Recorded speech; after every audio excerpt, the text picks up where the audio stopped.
मणिपुर में नहीं थमी हिंसा। मणिपुर का घिनौना वीडियो वायरल। हिंसा पर भड़का पूरा विपक्ष।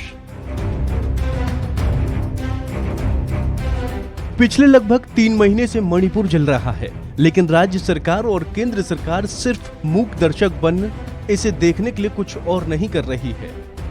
हालांकि कहने के लिए राज्य में अर्धसैनिक बलों को तैनात कर दिया गया है, लेकिन मौजूदा हालात बता रहे हैं कि स्थिति बेहद गंभीर हो चली है। वहीं अब मणिपुर हिंसा का एक वीडियो काफी वायरल हो रहा है, जिसको लेकर सोशल मीडिया पर जबरदस्त उबाल देखा जा रहा है।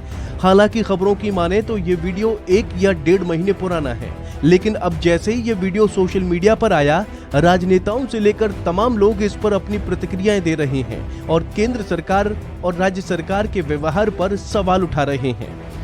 कांग्रेस के पूर्व सांसद राहुल गांधी ने वीडियो को लेकर केंद्र पर निशाना साधते हुए ट्वीट किया। उन्होंने लिखा कि पीएम की चुप्पी और निष्क्रियता ने मणिपुर को अराजकता की ओर धकेल दिया है। जब मणिपुर में भारत के विचार पर हमला किया जा रहा है तो भारत चुप नहीं रहेगा। हम मणिपुर के लोगों के साथ खड़े हैं। शांति ही आगे बढ़ने का एकमात्र रास्ता है। वहीं समाजवादी पार्टी के अध्यक्ष अखिलेश यादव ने वीडियो पर लिखा है, मणिपुर में सभ्यता का चीरहरण हुआ है और संस्कृति का पाताल पतन।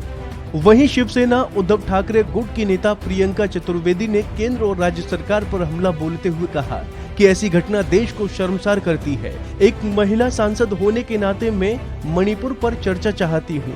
पीएम को अपनी चुप्पी तोड़नी चाहिए और सदन में बोलकर लोगों को जवाब देना चाहिए। कल ही मणिपुर से एक जघन्य अपराध, दो महिलाओं के साथ जो अपराध हुआ है, उसका एक वीडियो सामने आया है, देश के सामने आया है। ये घटना 2 महीने पहले की है।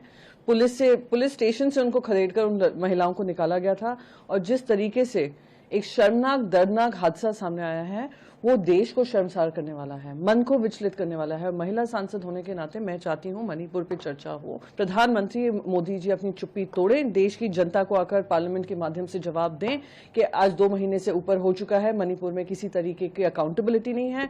बीच में ये पूरा ड्रामा चला था कि चीफ मिनिस्टर को निकाला जाएगा, चीफ मिनिस्टर ने इस्तीफा नहीं दिया। आज तक देश की महिला मंत्री स्मृति ईरानी ने इस पर कोई बयान नहीं दिया है। और जब पूरा ट्विटर पे ये वायरल हुआ है वीडियो, जब उन पे प्रेशर आया है तो कहती हैं कि मैंने चीफ मिनिस्टर से बात की। क्या ये सच्चाई नहीं है कि देश के किसी भी कोने में, देश या दुनिया के किसी भी कोने में इस तरीके के अगर माहौल हैं, वायलेंस के माहौल हैं, सबसे ज्यादा अगर किसी को परेशानी होती है, महिलाओं को होती है। इतना ही नहीं, मामले पर दिल्ली महिला आयोग की अध्यक्ष स्वाति मालीवाल ने भी अपना गुस्सा जाहिर करते हुए कहा कि मणिपुर से वीडियो आया है, उसे देखने के बाद मुझे नींद नहीं आ रही है। घटना 2.5 महीने पहले की है, लेकिन अभी तक कोई गिरफ्तारी नहीं हुई। मैं शर्मिंदा हूं कि किसी को गिरफ्तार नहीं किया गया। केंद्र सरकार चुप है, पीएम ने एक भी बयान नहीं दिया है। 2.5 महीने पहले कि ये घटना है, एफआईआर दर्ज कर ली जाती है, लेकिन अभी तक एक भी आदमी अरेस्ट नहीं करा गया। मुझे शर्म आ रही है कि ये हमारे ही देश में इतना घिनौना अपराध किया गया और कोई भी अभी तक अरेस्ट नहीं हुआ। और मुझे इस बात पे भी शर्म आ रही है कि केंद्र सरकार पिछले 3 महीने से, जब से मणिपुर जल रहा है, हाथ पे हाथ धर के बैठी है। हमारे देश के प्रधानमंत्री जी ने एक बार भी मणिपुर जाकर वहां पे जायजा नहीं लिया हालात का, और मणिपुर की वायलेंस के ऊपर अभी तक प्रधानमंत्री जी का एक स्टेटमेंट तक नहीं आया है। तो ये क्यों हो रहा है? मणिपुर हमारे ही देश का हिस्सा है। कैसे चलता रहेगा ऐसे अगर वहां पे महिलाओं के साथ इतना अत्याचार होगा? मैं आज पत्र लिख रही हूं प्रधानमंत्री जी को और मणिपुर के मुख्यमंत्री जी को, और मेरी 3 मांगे हैं। सबसे पहले तो कुछ भी कीजिए, अर्जेंटली मणिपुर की वायलेंस खत्म करवाइए। दूसरी बात, ये जो घिनौनी वीडियो सामने आई है, उसमें जितने भी आदमी दिख रहे हैं उन सबको चुन चुनकर अरेस्ट करना चाहिए और सख्त से सख्त कार्रवाई होनी चाहिए। एक भी आदमी बख्शा नहीं जाना चाहिए। और तीसरी बात, मैं मणिपुर सरकार से अपील करती हूँ, मैं पीड़ितों से मिलने आना चाहती हूँ। मैं जानना चाहती हूँ कि उनके साथ क्या हुआ है, उनके परिवारों परिवारों से बात करना चाहती हूँ, क्योंकि मुझे इस बात का डर है कि ये एक इंसिडेंट नहीं है, हो सकता है ऐसा वहां पे और भी लड़कियों के साथ, महिलाओं के साथ हुआ हो।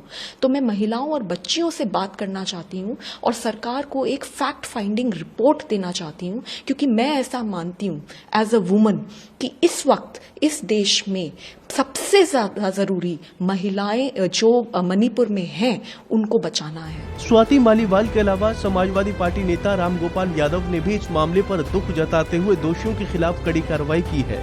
रामगोपाल यादव ने राज्य सरकार पर निशाना साधते हुए कहा कि सरकार को ठोस कार्रवाई करनी चाहिए। मणिपुर के सीएम की वजह से कुप्रबंधन हुआ है, वहां राष्ट्रपति शासन लगाया जाना चाहिए। ये सारा जो अव्यवस्था हुई है वहाँ, वो बीजेपी की जो गवर्नमेंट हो गई है, बीजेपी का जो मुख्यमंत्री है उसके जरिए हुई। आपके लोग भी गए होंगे वहाँ, पता चला होगा, किया होगा कि किस तरह से वहाँ के मुख्यमंत्री जो बीजेपी के हैं, वो जो प्लेन वाली जाति है उसके पक्ष में है, और जो आदिवासी हैं सब उसमें ट्राइबल हैं हिल एरिया में, उनको पुलिस के जरिए और कुछ अन्य संस्थाओं जो आर्म फोर्सेस हैं उनके जरिए उनको मरवा रहा है। ये सब जानते हैं। इसलिए वहाँ के लोगों की ये डिमांड थी कि जब तक ये मुख्यमंत्री है तब तक दोनों कम्युनिटीज़ पास बैठ ही नहीं सकती आमने सामने, और इसलिए सबसे बेहतर रास्ता ये है कि मणिपुर में राष्ट्रपति शासन लगा के केंद्र सरकार सीधे प्रशासन अपने हाथ में ले, तो शायद जो कुकी हैं और क्रिश्चियंस और आदिवासी हैं वो संतुष्ट हों थोड़े से और बातचीत शुरू हो। अभी तो बातचीत करने की स्थिति नहीं, रोज गड़बड़ हो जाता है, घर जला दिए जाते हैं, एमएलए के घरों पर हमला हो रहा है, सब हो रहा है, सारी चीजें हो रही हैं। दरअसल मणिपुर में हिंसा दो समुदायों के बीच वर्चस्व की जंग को लेकर छिड़ी हुई है, जिसको लेकर कुकी और मैती समुदाय एक दूसरे के आमने सामने खड़े हैं। अब देखना है कि सरकार इस मामले को लेकर क्या एक्शन लेती है। हालांकि खबरों की माने तो मामले में पुलिस ने एफआईआर जरूर दर्ज कर ली है, लेकिन आरोपियों को हिरासत में अभी तक नहीं लिया गया है। तो फिलहाल इस खबर में इतना ही। बाकी अन्य अपडेट्स के लिए बने रहिए वन इंडिया हिंदी के साथ।